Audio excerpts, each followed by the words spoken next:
Started. Yeah. Well, there's your Elvis impression right there. That's his burp face. Peanut butter and banana sandwich. Final impression. Hey, hello, and welcome to Mount Rushmore, where each episode we deface a perfectly good granite mountain by carving it into our stupid opinions on any given subject. My name is Jeff, and I'm joined as always by Richard. Hello. And Michael. Howdy. And this episode's subject is Mount Rushmore of Fake Elvises. Richard, why did you choose this? I have no earthly idea. I think I was watching some show that it might have been Tiny Elvis from SNL. America's Top Fake Elvises. Yeah, that's what it was. It was something, and I just Tiny started. Elvis was so good. I just started thinking about. There's no character in pop culture that gets sort of used in more bizarre ways than Elvis. Yeah. Like that Elvis is presented as a character who is nothing like Elvis, or it's supposed to be this bizarro sort of, world version of Elvis, doing things that he never did. Mm-hmm. So that was kind of where I got the idea from. Well, why did we like it? Michael, did you get excited about this for some reason? Yeah, I remember this was like maybe a comment on like a Facebook post or something, and I think because of the iconography of this dead man, and that does exist in a lot of weird ways. I don't know. It just seemed like it would be a fun topic. Yeah. I think that was really terrible. Mike, what a boring answer. I don't know. I like the way he looks, so it was kind of fun. And like, I don't know, whatever. Sometimes twiddling my hair. I like a subject just because one person is excited about it. You want to know what the hell they're going to say. Right. Well, one thing I think is fascinating about the amount of pop culture imagery that points back, kind of uses as a footnote, either the legit actual Elvis. Like I remember reading that the number of Elvis impersonators has like tripled every year since the demise of Elvis. When Elvis was around, there weren't. How is that possible? I mean, now you'd have to be at like more Elvis impersonators than there are people in the world, or something. It is funny. Yeah, at this going rate, we are all some Elvis impersonators. As Mojo Nixon would say, Elvis is everywhere. Elvis is everywhere. He's even, what do you say? There's some Elvis in Michael J. Fox, but he's trying to get out. Because Michael J. Fox is the anti-Elvis. What I think is interesting about too is like all the things that we think about when we think of Elvis. He also stole from somebody else. Exactly. He took the music from the African American musicians, and he took the hairdo from a comic book character, and the suit from Rockabilly Guys. So if he never had that jumpsuit phase, though, would there have been, like, we're probably going to get it. I'm guessing we're getting into like the different levels of like ETAs. Did you research any of that, Richard? What? No. Elvis tribute artists. It's the official name. Is that their name? They're not impersonators. It's a tribute artist. They're called ETAs. Please, man, don't say impersonator. That's pretty good. That's pretty good, Jeff. Don't say impersonator. What? Elvis walked in the Elvis room. has entered the building. If there was never that jumpsuit era of the last years of his life, do you think that his iconography would be as big as it was? Because everything that I've researched, it seems to there's like two versions. It's like the 1950s early version with the like white jacket, or it's the gold Vegas version, Elvis, or comeback special Elvis. Vegas. You don't really get the comeback special Elvis. Nobody does that. I don't think. In the Vegas reviews I've seen, you see comeback special, maybe, but not walking around. No, you wouldn't see him at like, because I think the 70s Vegas Elvis is more kitsch and fun to play. Yeah, and also, let's face it, most of the guys who play Elvis aren't going to look very good in a black leather jumpsuit. All right, we might as well just jump in. So this is Richard's choice, so Michael goes first. My first is Andy Kaufman, who I guess probably has one of the more famous Elvis impressions. Perhaps one of the first. Even though, looking into this, I that was my assumption too. I thought, well, Elvis, Andy Kaufman did one of the first, but I guess ever since he was kind of around, people have been doing Elvis impersonations. But I think what was, I think he played up his Elvis character so well based on his foreign man character, because he would do his stand-up and it would be odd and strange, and he'd do his, this crappy impressions, and he'd turn around and do Elvis, and you'd think it would be just as crappy, and then he would do like a spot on, full sweat and full, lip curl and everything. And I just like the idea that he could take on the aspects so effortlessly, but then also he became kind of mythic in the same way that Elvis did when he died. Oh, yeah. So Elvis, he even took that to, he even went as far as to take on the attributes of, there's still a handful of people that believe that Elvis is still around, and that there are still a handful of people that think that Andy Kaufman is still around doing this big long con because of all of the other long cons that he did. Aren't those pretty much the lyrics to Man in the Moon? Didn't you pretty much the whole song?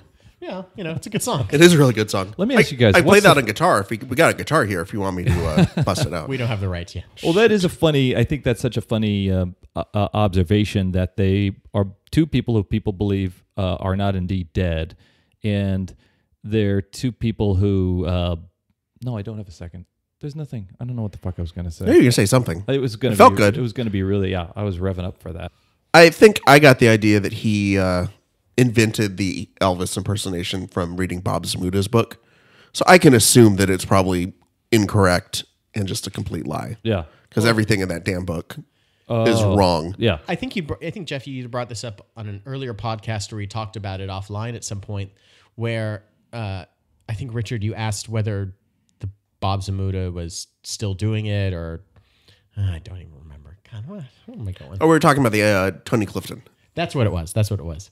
And if there's anything that could help promote Bob Zamuta, right, as as part of the mythology of Andy Kaufman, and then tie that back into Elvis, I could see how he would still propagate that myth. Like, well, this is the guy that invented it, so I'm part of that too. Yeah, and I think one of the interesting things about Andy Kaufman doing Elvis is that it was one of the few bits that he did that was really like a bit. Yeah. So something that could be repeated over and over again that actually had sort of a more traditional comedic. Yeah. He could go on flow. Carson and do Elvis. Yeah. Yeah. That there's your tight 5 minutes, back then when every comic needed to go on a talk show or something. I think that maybe I was going to say earlier is Foreign Man is on stage pretending to be an entertainer and failing. And he succeeds at the end by doing a very good impersonation of kind of the ultimate entertainer of the second half of the 20th century. So, but then he turns back into Foreign Man at the end. Yeah, thank you very much. Yeah, yeah. Okay, Michael came out swinging with Andy Kaufman. Richard, what's your first? My first one is the Thai Elvis, who was, we'll get into that in a second, but an entertainer at Palms Thai here in Los Angeles on Hollywood Boulevard, not too far from where I live. And it's a Thai restaurant. I've been there a couple of times at least. I haven't been in a while. And it's a type of place where you can get like wild boar, which, by the way, if you want to get wild boar, I wouldn't. It's a bit gamey. Well, it's wild. Yeah, wild. it's a wild boar. I don't know why I thought it would not be, but even for being wild boar, it's wild turkey gamey. is a bit gamey. Don't have wild turkey either. No. Well, the alcohol? Yeah. Okay. I remember seeing Thai Elvis and thinking he was cute and endearing and kind of not really doing a very good Elvis impersonation. Yeah, so who Thai Elvis is there is a Thai gentleman, older. I think when I saw him, he's probably in his 50s. By that point, last time I saw him, that's 10, 15 years ago. And he does while you're eating, he'll get up there on stage 5 nights a week and do performances as Thai Elvis. And, he's got the full, again, the blue sort of karate sequin garb. And he just sings Elvis songs and he does all the moves. He's got the hair and the sideburns. And his car says his car's license plate is T Elvis. Yeah. Not the transgender Elvis I was hoping for. Or Ted Elvis. Yeah. And I don't know if he's good. I went and listened to a couple of YouTube videos that had him. And he certainly still has his accent. Yeah. He's not attempting. I think he's someone who's is a decent singer, can do like a decent vocal impersonation of Elvis, but has never really lost his accent, which is kind of the endearing charm of it, I suppose. So I'm looking down this list of ETAs and different categories within the ETA. Which one do you think that he falls into? Look alike. No. Sound alike. Keep that one in mind. Okay. So I'm going to rule out the combination, the combo platter of those two. No. Pastiche, who looks like, sounds, and writes songs in the style of Elvis. No. Professional, no. Well, I don't know. He probably got paid for it. I don't assume he just showed up there 5 nights a week. He got all the wild boar he could eat. Yeah, hunt and eat. An amateur or fun/comedy. So probably somewhere between amateur and professional, or amateur and sound alike. Because I think he really tried to sound like. And I say past tense because I know he had a stroke back in the early 2010 or something. I had a stroke. Came back for a few years, and I think he's not performing anymore. I had a stroke right before you guys got here. Oh, I was gonna say if you're doing something different with your face. That's my Elvis impersonation. My lips just twitching. The Vegas Elvis became a parody of the younger Elvis. So I feel like when you see the person who falls into the comedy / parody / whatever, it is interesting because that remark that the Vegas Elvis is somebody who's maybe a little bit punchier, can usually bring it up. That I think that's very interesting because you're already kind of imitating somebody who became an imitation of themselves. So. Yeah, the first time I saw Ty Elvis was for my birthday. It was, I think, it must have been my 25th. I think it was before I had kids and anything like that. But it was like a biggish birthday, and he must have been in a bad mood. I don't know what was going on with Ty Elvis. Karate kicking people. No. It was blue Ty Elvis. Oh, this is like, awesome. I don't know if he got dumped or what was going on in his life, but it was just all the all the sad Elvis songs. Love me tender, love me true. I thought you meant That's blue. exactly how he sounded. So, not blues. What I've heard ETAs usually have in common is that I've seen maybe like 5 legit Elvis impersonators in my life, and they'll always say in an interview, I'm not trying to pretend that I'm him. I just want to share in the love that people had for the king. And the idea that people love Ty Elvis so much because he's this cute, charming little guy who clearly loves doing what he's doing, that you just get swept up in the fun of it, I think. Yeah, I mean, even when he was in his blue period, that one time I saw him, it was still a hoot to see him. Yeah, yeah. Okay, what's your second, Michael? My second is Elvis, the Mexican Elvis. Oh, very nice. And he's an entertainer, a singer, comedian out of San Diego and Los Angeles. I think he lives up in Seattle now, but he's been playing this character of Elvis, the Mexican Elvis, which he seems to have to say with any times he's on stage. Like if the jumpsuit and the big pompadour didn't tell you he was being Elvis, and the fact that you're Elvis and you've been doing this for like 35 years, that should be a clue. But he's been putting out albums and performing on stage in like a kind of combo of, he sings his own songs, he sings covers of songs, he sings covers of David Bowie and Queen songs as well, general rock and roll, and then combine that with mariachi. Yeah. In this rock and roll tribute, this Elvis tribute, that's also part like political stance. Yeah, there's definitely satire and politics involved. Yeah, he sings a lot about, the plight of the Mexican immigrant, and especially, and he's been doing it in and around LA. And,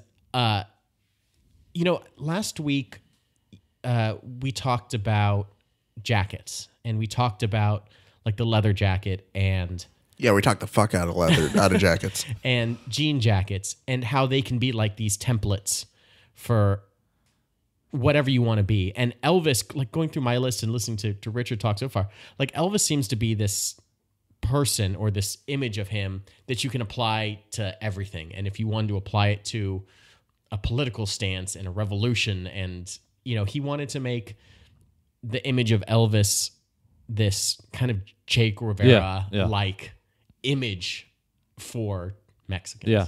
I think he did one of those people who's turned a novelty act into something he's trying to make a statement with, which I think is very endearing too, because you, as a performer, have to realize when the joke gets stale, you've got to do something to make it a little bit more lively. And seeing him, we saw him do a Christmas show a couple years ago, and it was fun to see him in a guy kind of trapped in his act. Like he's been doing it for so long. There's some choreography that he's still doing that maybe he's not physically capable of executing at the same level. There's some flips, but when he does, he also wants to draw attention to the audience. Like, hey, look, I still got it, you guys. Which makes me realize he's been doing Elvis longer than Elvis did, right? I mean, has he been doing almost 25, 30 years? Oh, at least 30. I gotta say 30 years, back in mid-'80s. 27 or so years from what I saw, from the articles that I read and the interviews. Yeah. Like there was one that was with LA Weekly that came out a couple years ago, and he's been doing it for 25 years. So it's amazing that he's been around for, like you said, longer than Elvis. Yeah. I saw him open for Morrissey.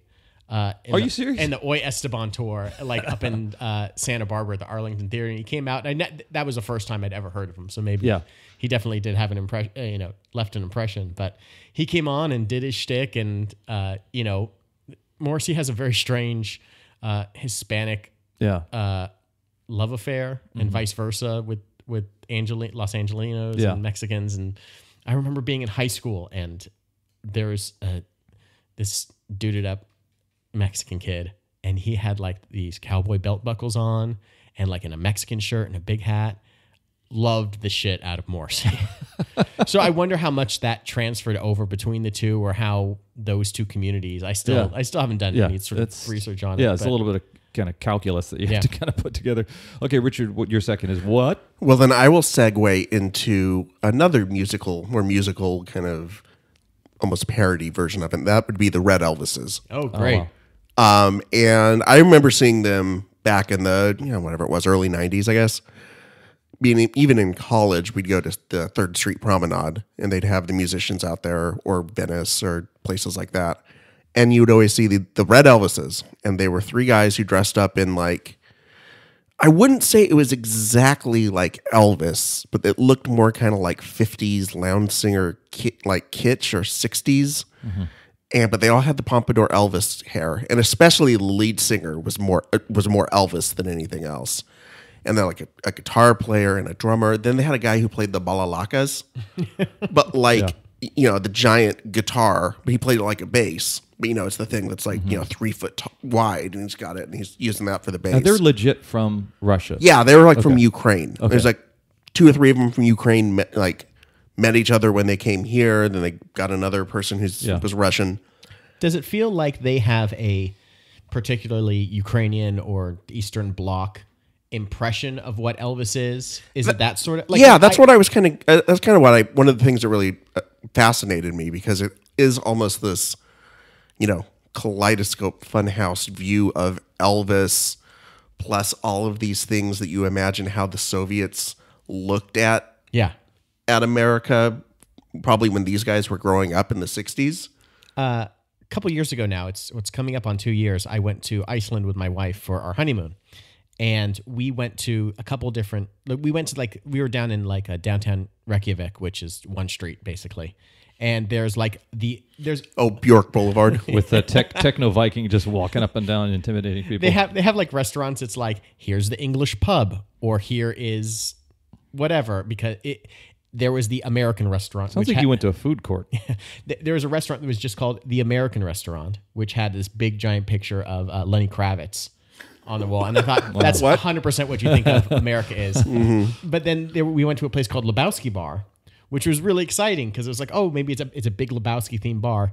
It's vaguely Big Lebowski themed. They have a couple of pictures on there, but there's a very Americana impression of it that stemmed out of the 50s, feels like you're in maybe a malt shop or something, that you're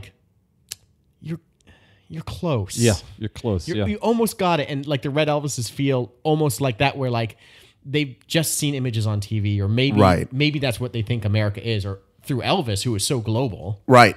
And the interesting thing to me is that I don't remember them doing a lot of Elvis songs in their act, in their albums. Maybe they do one Elvis song.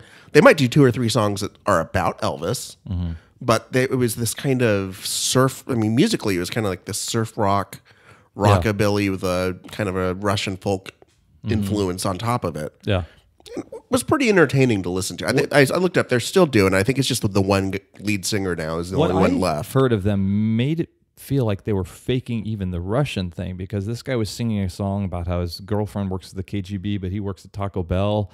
And it just seemed like more of an act. Right. But it must be real. I think it was pretty real. Yeah. And, it's, I remember seeing, what was that? Six String Samurai.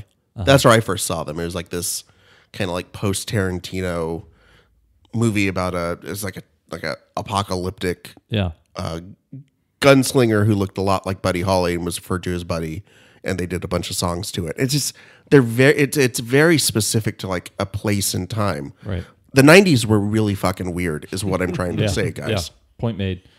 Okay, so we are at our halfway mark. It's time to flip over the other side of the record, drop the needle, and listen to the second side. But before we do, let's remind you that we have a thriving community of people who enjoy the Mount Rushmore podcast out on Facebook, and we'd like you to come out and meet us there. It's a place where people can talk about the different episodes that they've listened to and make suggestions for future episodes, give their alternate choices, critique our choices. You could also find information on our website, MountRushmorePodcast.com. Go to our Twitter at Mount Rushmore Podcast and Instagram, and get in the conversation with us. We'd love to hear from you. Most of all, we'd love for you to go to the iTunes page, download, rate, and review the episodes, because that's really the touch point for a lot of people with our podcasts, and it's a place where you can leave your opinion, good or bad, about what we do here. So thank you. Thank you very much. Now, the second half. Who's up? Michael Winfield, what's your third choice? My third choice is Ken Tarleton, a.k.a. Trooper Elvis. Oh, wow. Or Elvis Trooper. What? Not familiar with this. I will show you a picture in just a second. Okay.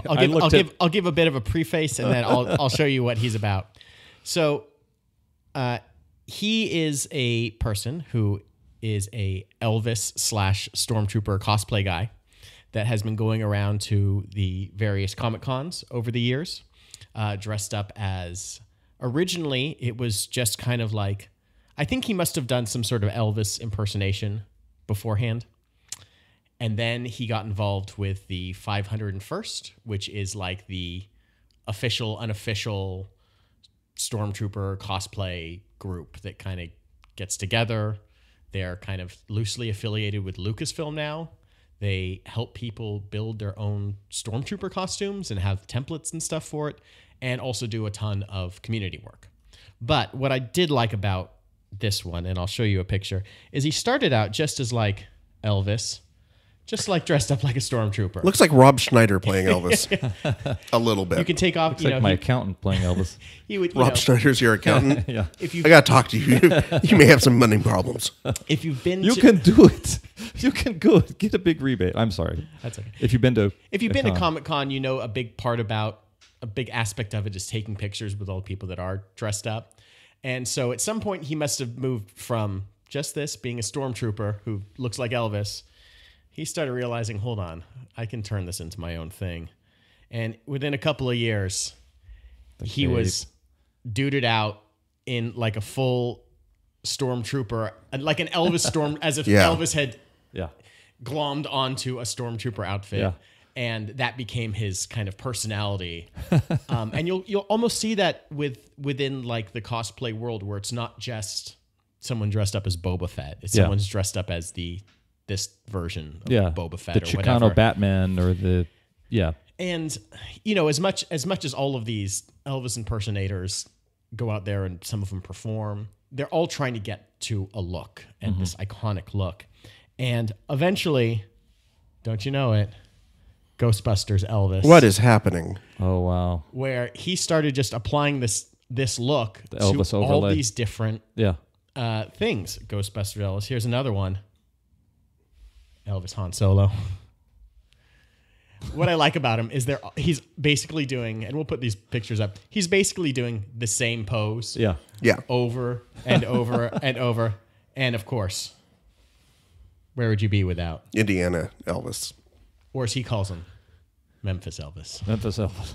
No, Memphis Jones. Memphis Jones. But I just like the visual aspect of Elvis Presley. And I like the idea that this guy has gone out there way out of his way.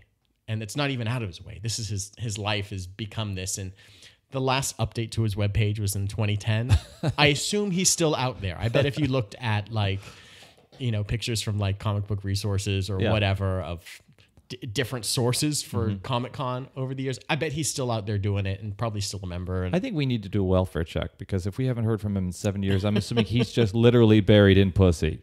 The iconography of Elvis is such that you can slap those glasses and sideburns on any other character, and now you've got this amalgam.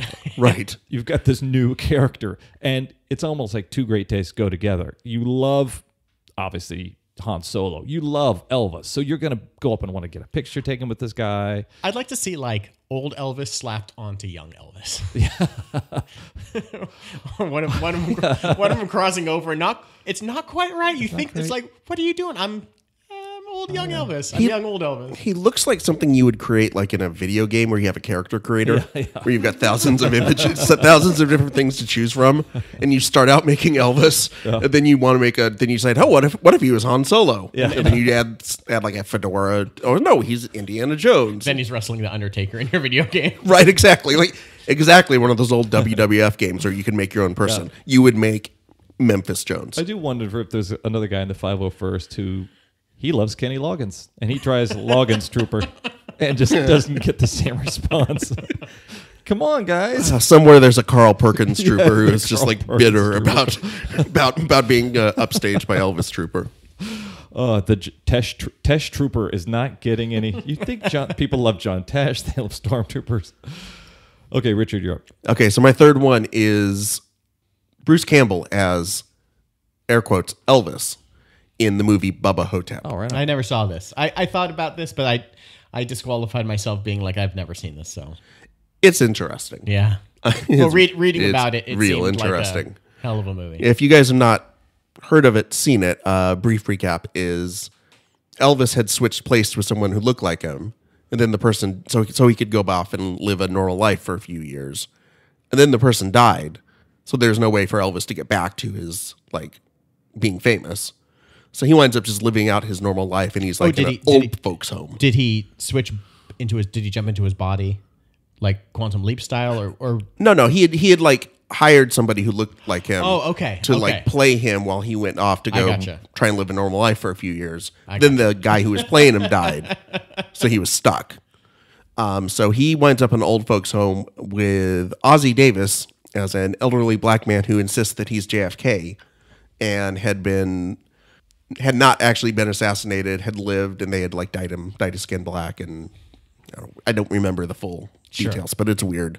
And eventually a mummy comes, falls literally, I think, falls off of the back of a truck from someone who's trying to steal it. That's usually what happens. as happens in Scooby-Doo commercials or cartoons. Classic mummy. So the last 45 minutes of the movie is them trying to figure out how to kill this mummy, because it's like killing people in the old folks' home, even though they both know they're very like physically not able to do this anymore. I think Ozzie Davis may be in a wheelchair, and I think Elvis has like a walker or a cane or something. And it's interesting because it is as much of a the movie itself is more of as insane as the plot is. It does take kind of the idea of aging and dealing with mortality kind of seriously. It's interesting. It makes me think about the whole, again, the idea of what would have happened if Elvis would have lived to be like 70, 75. Would our perceptions of him change? Would we have Elvis impersonators all over the place? Yeah.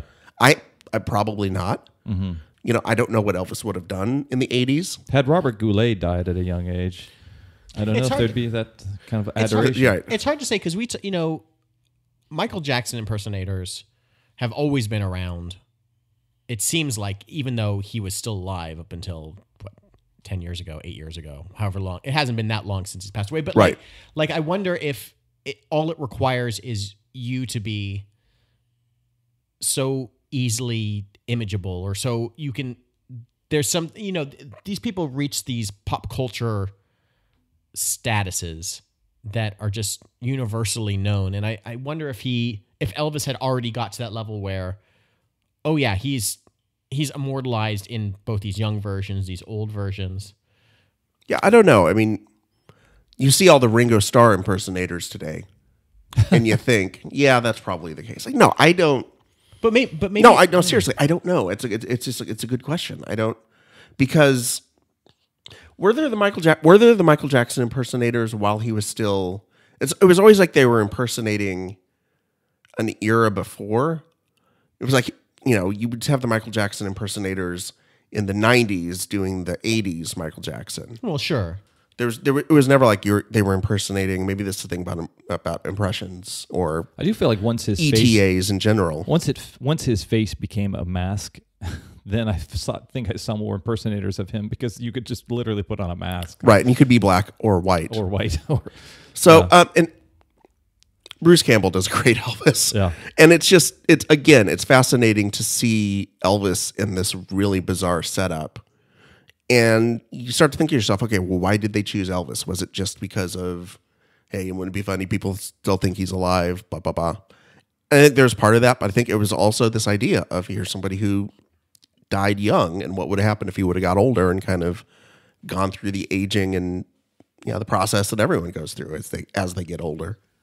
Well, it would be interesting to see if he had like a third phase. If he had young Elvis, then he had, Vegas Elvis phase, and then if there was, he was in his 50s and 60s and he had whatever that version. If there was if he had another iconic look in him, or if he would have done like a Johnny Cash, like would he have been recording with Rick Rubin?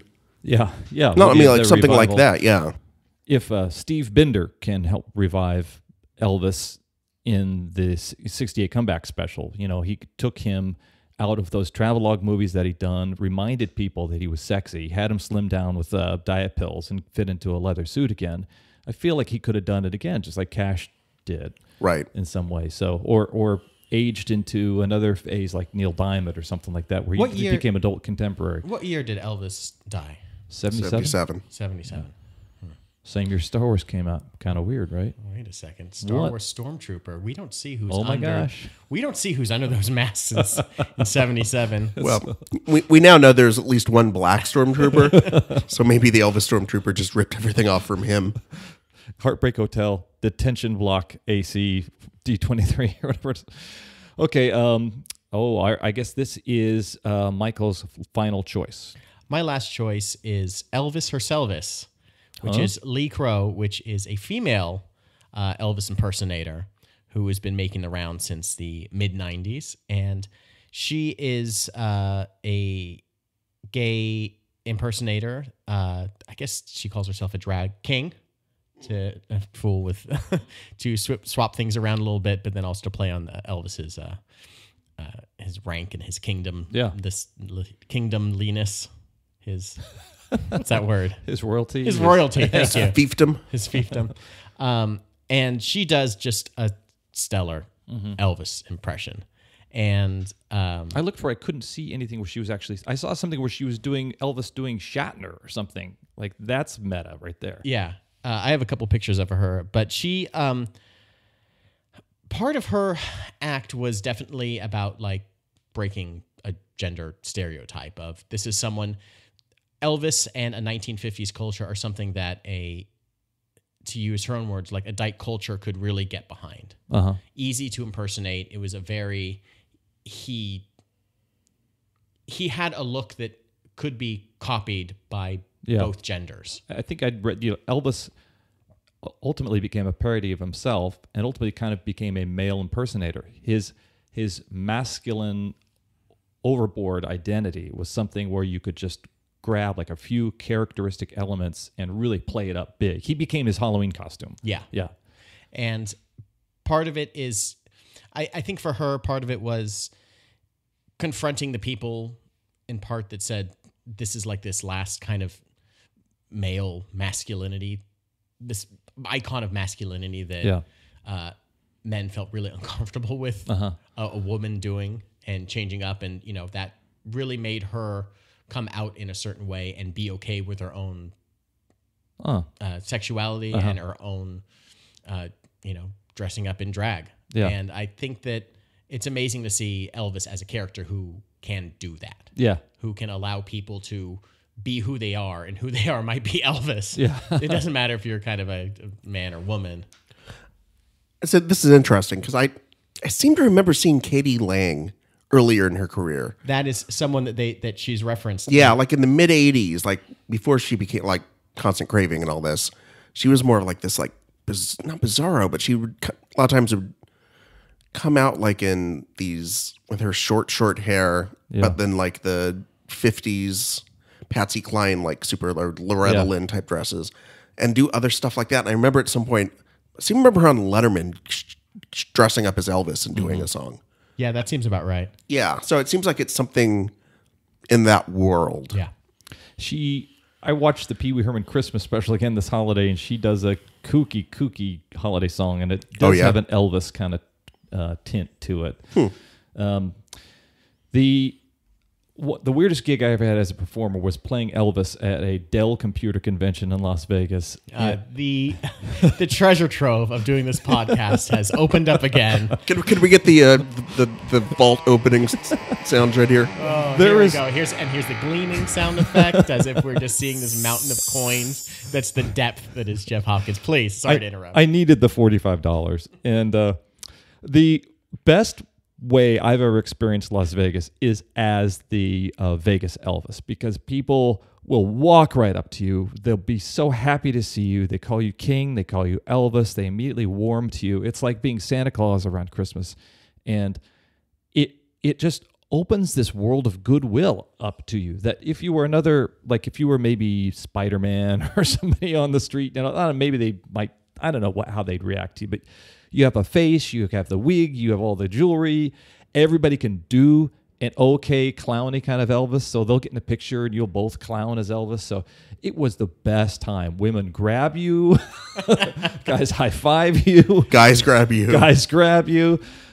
Wait, and get back to the CompuServe deals that we were talking about. Yeah. Dell Computer. Sorry, it's not Gateway or Comp, but that was the best freaking time. And you know what? I think Elvis is kind of like pizza. Bad pizza, still good pizza. Bad Elvis impersonation, people still dig it. Elvis didn't go ha, ha, ha, ha, ha, all the time, but if you were doing an impersonation, you just go ha, ha, ha, ha, all the time, and people love it. Now, folks, let me tell you about a Pentium. Yeah, let me tell you about the 386 computer. Oh, yeah, probably back then. Yeah, it was a blast. Okay, what's our last one? My last one is Val Kilmer playing Elvis / as he's credited, mentor in the movie True Romance. Again, if you haven't seen the movie, real brief, Christian Slater's main character is kind of nuts. And he has visions of Elvis talking to him and kind of mentoring him with what to do because he's a huge Elvis fan. And Val Kilmer plays Elvis. And he just sort of appears to him sort of in the shadows and will tell him, I think he gets him into the original story because he tells him to rescue Patricia Arquette, who's playing a prostitute. And then he tells him to go through with the final heist scene that winds up ending the movie. Yeah. You'd be surprised to know that Val Kilmer kind of went batshit crazy playing Elvis. He had originally wanted to play Batman crazy. He originally wanted to play Catwoman. So he wanted to play the Christian Slater character, but Tony Scott, the director, thought he would be much better for Elvis. So he decided, okay, I'm going to be Elvis. He would answer the phone as Elvis. He would call Tony Scott in the middle of the night to sing Elvis songs to him. Keep in mind, he's in 3-4 scenes in the movie, maybe total. This is the depth that Val Kilmer, thespian, will go to. That's Cage level wackiness from Kilmer. Yeah, it is. It's an impressive level of batshit craziness. Yeah. This is also the same person who brought what was the movie with him and Michael Douglas where they're hunting the lions? Oh, the Ghost in the Darkness. Yeah. I think he brought someone to on set to just to work on his wigs. Oh. Round the clock for the movie. I thought he was going to bring someone on set to be a lion and just hang out and be like, wow. I love you said, I said I want a wingman. Wig man? Nah, nuts. And it's Crazy Kilmer. Yeah, Crazy Kilmer. It's this idea, I think, of Elvis as, because let's be honest, you wouldn't really want to take advice from Elvis in real life. Yeah. Elvis seems like he's really full of bad advice. Mm-hmm. If you take advice from Elvis, it's like the George Costanza thing. You pretty much do the opposite of whatever Elvis tells you to do. Yeah. And your life will be better. I think what's interesting about that is thinking of how many times ultimately Val Kilmer kind of played Elvis as Nick Rivers in Top Secret, right? Yeah. So I could see how he kind of wanted his return to form, perhaps. That's true. He was at least a young American pop star. Yeah, he was. I was definitely modeled on him at least. So I just love that, the idea of getting advice from Elvis. It just cracks me up to no level that I think that's a good way to show that your main character is making poor decisions over and over again. Yeah. Okay, well, this is exciting. I think this has been such a fun topic to discuss. Not only I'm a huge Elvis fan and have been my whole life. At my wedding, the groom disappeared for a while and Elvis came out and serenaded my wife and all the guests there. And people were so happy just to see Elvis in Vegas. I got married in Vegas. And so Elvis has always been kind of a touchstone for me. And one thing I love about Elvis is the theatricality and the corniness. And the guy lived his career, kind of true to who he was, but it was also a hodgepodge of things music he'd stolen from the African American community and kind of identity stolen from Carl Perkins and all these other things, but always seemed to do it on his own terms. So, just so we're clear, you got married at a Dell convention? Is that what happened? Vegas and Elvis and me have a long history. Apparently. Yeah, so I've just had a fun time also listening to Michael and Richard come through with their logic for their choices that they've made. So what I find is fascinating is I always try to find a through line with what they've chosen, and I think it was interesting how Michael, his choices seemed to be steeped in the personal mythology of Elvis, the iconography of Elvis, and using Elvis as a way for people to interface with the world. I think of Andy Kaufman and that stand-up comedy character as a way to go from this kind of hapless foreign man to this very skilled entertainer with the simple tear-off of some tear-away things on his pants, I think, as he transformed. And the transformation of Elvis, the Mexican Elvis, into somebody who can use that as a platform to cover New York Dolls songs or Bowie songs or even kind of take the protest imagery of Che Guevara and take it to another level. And Elvis Trooper, here's this guy having just a blast, because that's what those cons are about. They're about role play and having a great time and doing something unique. So I thought it was really cool that the through line, especially with the drag king Elvis Herselvis, using that as a way to kind of bust through some expectations about what a person can be into, and even kind of pushing some buttons that might be a little bit sensitive about for some of the viewers. So that was really cool. And Richard, I think what was interesting about you is the idea of having a good time with the mythology of Elvis the Entertainer, but taking all these characters on a journey. With Thai Elvis, not only you're going from Los Angeles into a Thai restaurant, but into this charming little world that this guy created. And the Red Elvis is going from Ukraine to the U.S. Bubba Hotep, Elvis taking somebody on a journey basically from living to dead in the afterlife, and then obviously the mentor of in True Romance, giving this guy advice on his journey into adulthood, which is True Romance was ultimately the ultimate story about losing your virginity and having a great time doing it. So, all right, so I'm really excited to kind of pick these. It was just incredibly hard because you guys each picked some really novel things. Just because he, like Elvis, is somebody who we question whether he is still with us or not, I'd like to choose Andy Kaufman in the fourth spot. And I just really loved kind of digging in deep with the Southern California pop culture and pulling out the Red Elvis. So that's going into the third spot. And then I saw him and really enjoyed him in his performance, so I'd like to pick the Elvis in the second spot. And just because I think it's just a strong statement, it kind of summarizes the power of the iconography, that we can even use it to beat up the hegemony. In the number one spot is maybe one of the more obscure choices in this whole list, and that would be the Elvis Herselvis coming in at the number one spot. So there we go. Is it... How do we feel about that one, you guys? Yeah. I feel okay. I mean, Andy Kaufman was a no-brainer. Elvis was a no-brainer. I don't know if I feel great about... Elvis Herselvis? Yeah. Yeah. Tell me how you feel. You my therapist? Show me on the doll.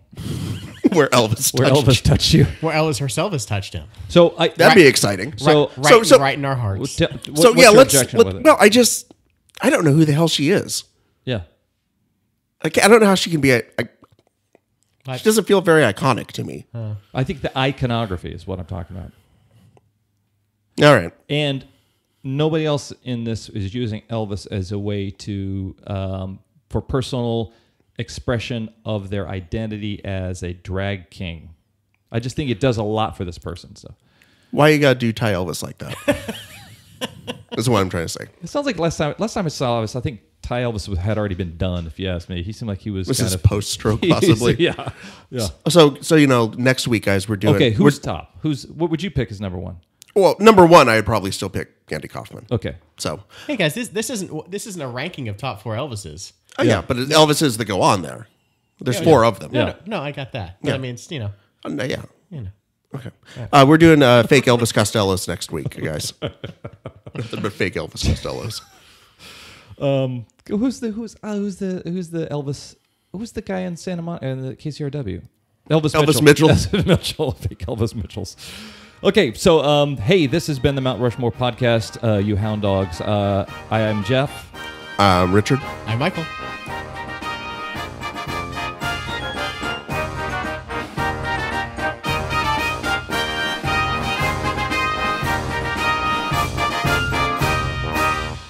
Thank you very much. Thank you very much. It had to be said.